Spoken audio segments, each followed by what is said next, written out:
Okay, so here's an afternoon in piano teacher's life again.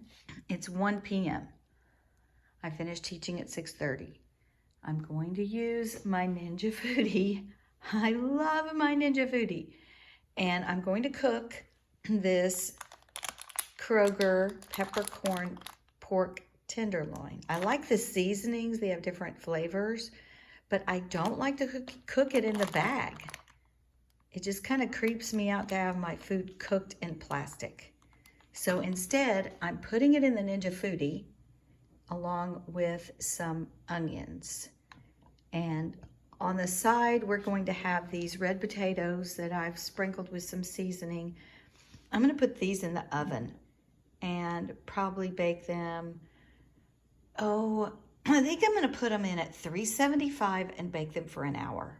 So I do have a break between my last two lessons, and I'll just stick these in. I'm going to set a timer to remind me. I'm going to just stick these in and let them cook for an hour.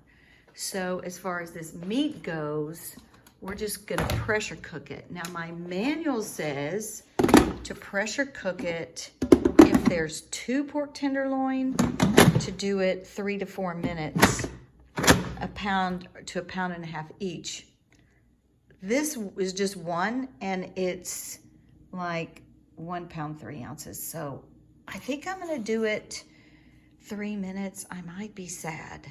I hope it doesn't overcook. There's 1 cup of water in here in the bottom, and it's pretty moist already. So we've got this to seal. I do have it plugged in this time.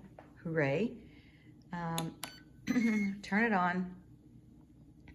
We'll do pressure cook, and then I'm going to do it 3 minutes. Oops. And then it takes a while for it to pressurize.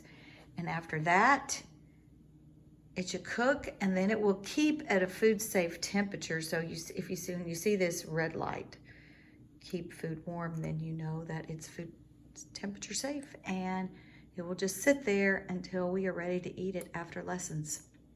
I'll let you know how it goes.